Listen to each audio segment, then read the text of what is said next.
With all of that pollen in the air, the bees are back. Hundreds of carpenter bees swarm around flowers in this clubhouse at MP Park. Anytime you have a hard winter, you're going to see a heavy pollen. I'm going the highest. With the playground just feet away, this colony of kids try to stay away. I want to stay in the car. Sometimes they might sting you, and my cousin Lauren got stung by one before. As you just heard those children say, they're afraid of bees because there's a fear of being stung. But as you can see right now, I'm in the middle of the war zone.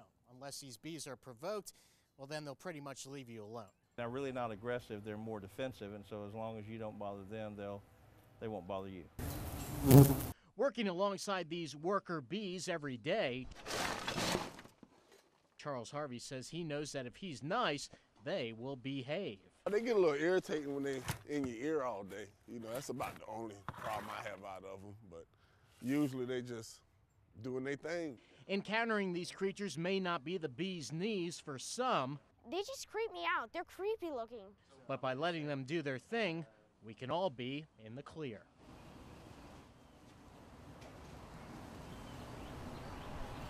Pass her out.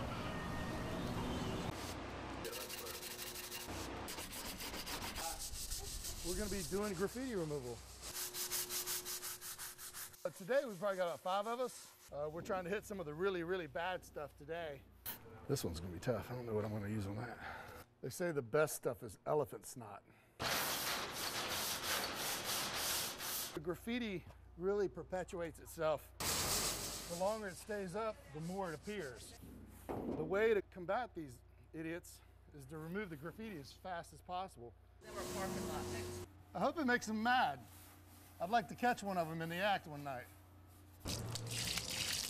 They're really amazed that, you know, what a little elbow grease and a dedicated group of people can accomplish in such a short amount of time. This is our community. We need to be proud of it. We need to be more proud of it than the graffiti artists. Paper jams. Jammed faxes. No toner. We were smashing up some equipment.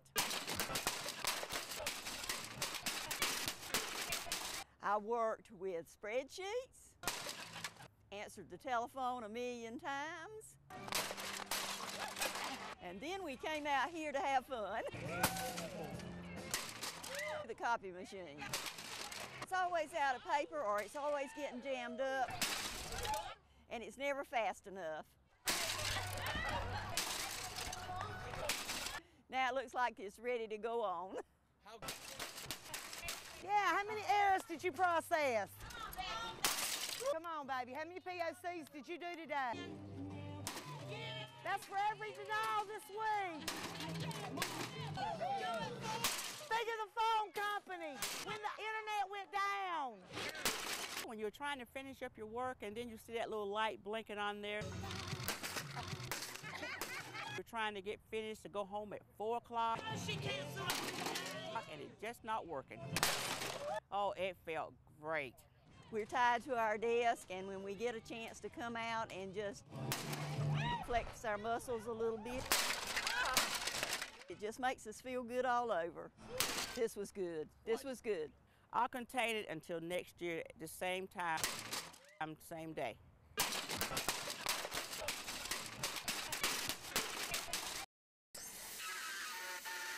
It's an early morning revelry call. I think this is very special that they're here. For 101 World War II vets. They fought and saved my freedom. When we went overseas in World War II, most of us really didn't expect to come home. But anyway, I feel very fortunate. Fortunate enough to be at Wilmington's airport to jump on a plane headed for Washington, D.C. It's unbelievable. It's just the most wonderful thing that's happened in a long time. The Honor Flight Network picked up all costs for the inaugural trip. Every veteran paid their own way with their service for our country. After a water cannon salute, it's time for takeoff to embark on the last chapter of their World War II stories.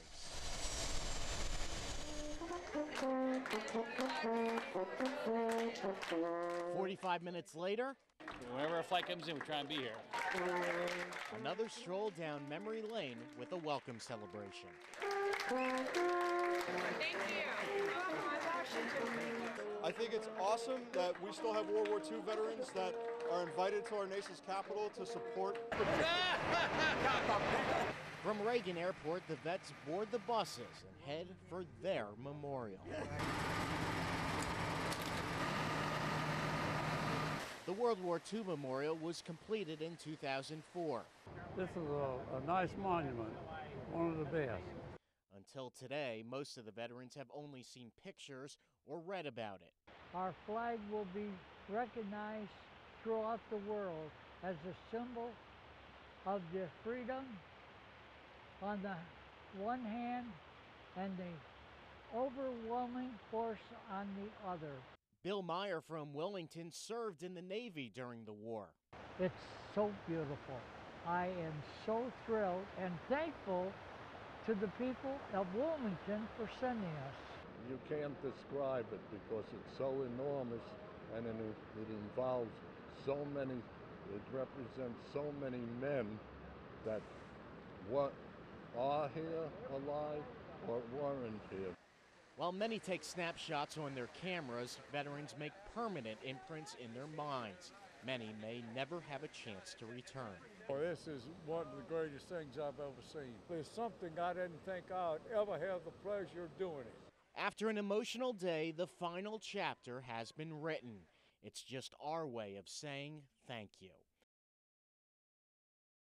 Well, I mean, it wouldn't offend me. You know, if they want to wear them, that's fine with me. It's their preference. I wouldn't personally wear one. If it was a female, I'd look. If it was a guy, I'd laugh. People in Curie Beach aren't shy when it comes to talking about thongs, but when it comes to wearing one, that's a different story. I don't know. Do they wear them at other beaches? I had never seen one. And chances are you won't. Town leaders have put a ban on the outfits. They say it's not appropriate for the family-friendly beach. We don't need these kind of distractions in Curie Beach. They can go down to Fort Fisher, to the state park down there and do what they want to. But here we need to concentrate on taking care of our tourists. Tourists take note. You can still wear a Speedo. I mean, that's been swimwear for forever, but that's an entirely different animal than a thong. Mayor Dean Lambeth says there is a difference. The thong is, you know, it leaves both sides of your rear exposed. A sight that many parents we spoke with don't want their kids to see. Creates an atmosphere that we don't want for them. That's not what we want to promote to our daughters. And beach visitors agree. The only thing I say is you know, if they want to wear them and, you know, don't flaunt it off to where there's little children. While some people might not mind spotting a thong, it won't happen here. Town leaders have it covered. In Curie Beach, Claire Hossman, WECT News.